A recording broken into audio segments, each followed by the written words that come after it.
and well. Nice to have you with us on a Thursday afternoon. Hi, everybody. Yours truly, Christopher Russo on Sirius XM 82 as we talked about what's going on in the world of sports. 26th day of April. Good to have Billy Z and Colin Schmeling and, of course, Eddie Erickson in the house today as we take you home here on what is a big sports day and a big sports weekend here on across the canvas as we chat in a great Sirius XM 82. 888 Mad Dog 6, that's your two-way sports talk telephone number.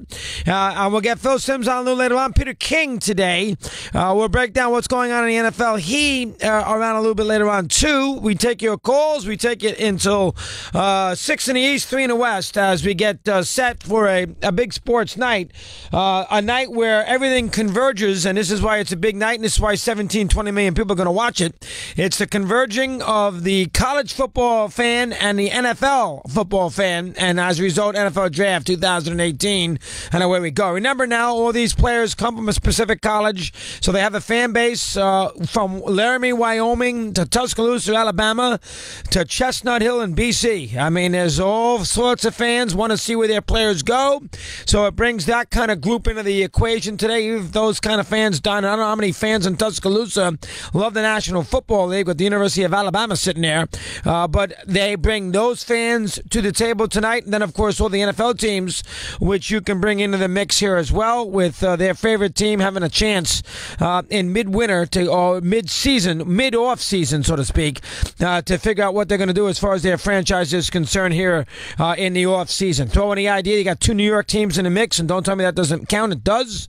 You got two New York. That's 20 million people who otherwise would have been had their attention diverted today to some other things. And it's not just 20 million people of one team's fan base. It's a 20 million people of two teams' fan bases, because one team's fan base who doesn't like the other has got the Jets, and then the other team's fan base is the Giants, and they're at pick number 2, Jets right behind them. So from that perspective, that's a perfect storm, and away you go. Throwing the fact you got 4 quarterbacks, and we have at least seen 3 of the 4 play a lot who are football fans. And if you want to throw Lamar Jackson in and maybe even Mason Rudolph, we've seen 5 out of the 6. Nobody's seen Josh Allen play. So let's not pretend now. I'm not going to pretend. You don't pretend. Nobody pretend. Nobody's got to read on Josh Allen unless you're one of these gurus here from the draft who, looks at film and sees every throw and is a general manager or a broadcaster who is required to watch every piece of footage from the Wyoming Cowboy game tape in 2017. I am not one who's going to do that, so let's not try to evaluate him. We'll get the experts to evaluate who Josh Allen may or may not be. Now, since there are so many fans and bloggers and writers and TV personalities, I mean, all 3 networks are broadcasting tonight, ESPN, Fox, and the NFL Network. Since everybody is involved with coverage, there is an absolute plethora of people who have an opinion of who's going to go where and why. And the latest is, now I like Adam Schefter, but the latest is Adam Schefter, who seems to indicate sometime today that the Browns, instead of going to Sam Darnold or even Josh Allen, who we thought might be their first 2 picks, might be leaning a little bit now towards Baker Mayfield and making him the first pick in the draft. Now, I'm not going to knock Adam because he does a good job, but he did have Tom Brady out the pasture about a week ago, and we all chased that down for a few days. So let's keep that in mind. Anybody who's going to go out there and start to predict where these players and what team is going to do what with these players is just wasting your time. We're not going to know at 8 o'clock tonight. Maybe shortly before that. Nobody's going to know now. Who knows what the Browns are going to do? John Dorsey may not even know what the Browns are going to do, nor may the owner, Jimmy Haslam. So I'm not going to sit there and run off rumors of who might go where. I mean, 2 days ago was Donald.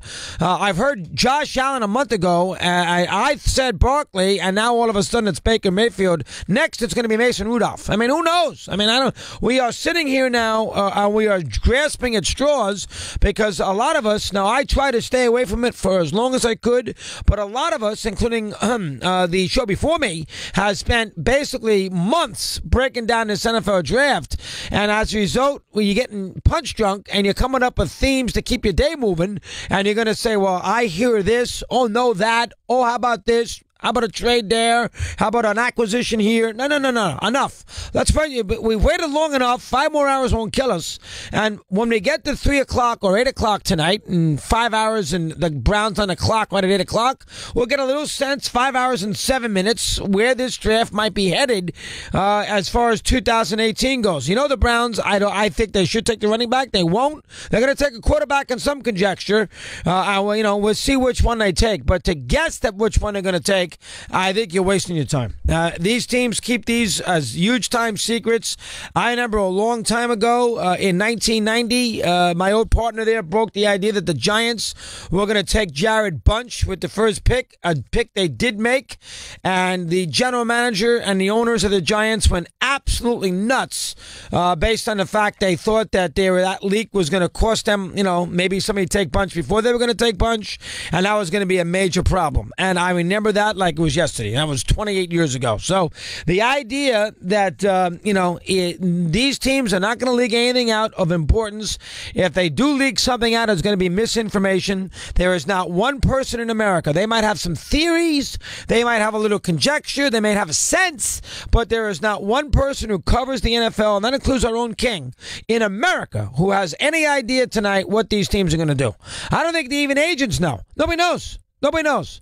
There is a rookie salary cap, so not like the old days where you wanted to see if you can sign your number one pick. So you went out there and you tried to make a deal, and so word got around what agent of what player was talking to what team, and he got a little sense right out of the gate. The first team, since they were talking to the first pick, since they were talking to that agent who represents this player 7 hours before draft day, they wanted to see if they got him signed, if the signability factor, and as a result, we got a little sense of who was going to go one. That no longer is the case. We don't even get that anymore. So, in essence, right now, 5 hours away from Browns on the clock, or 4 hours and 50 minutes away, none of us know. None of us do. Now, we have themes. I don't think the Giants are taking a quarterback. I think the Giants are taking Barkley. I think the Jets would want Mason.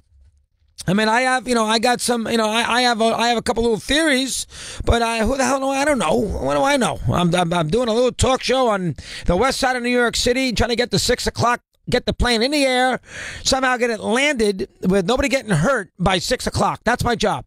They get the plane, Chuck Daly, get the plane in the air. It's a jumbo 747. Remember, I got Eddie on it with Zimmerman, and they're both big.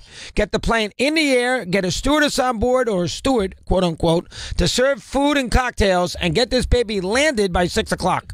And I get on my train, put on read the Mickey Mantle book, do my little Steve Olive crossword puzzles, get off at Darien, drive home, have a cocktail, put the draft on, flip around to the Celtics, see what's going on with the baseball, kiss Colin, Kira, and Patrick to bed, and hit the sack by 10:30. That's all I know. That's my job. So and then get the golf going and get the tennis going, and away we go here. So I don't know, you don't know, King don't know, Schefter don't know, Sims don't know. Nobody knows. But we can have fun with it. And isn't that what the world is about, having fun? 11 after the hour, we continue. Right after this.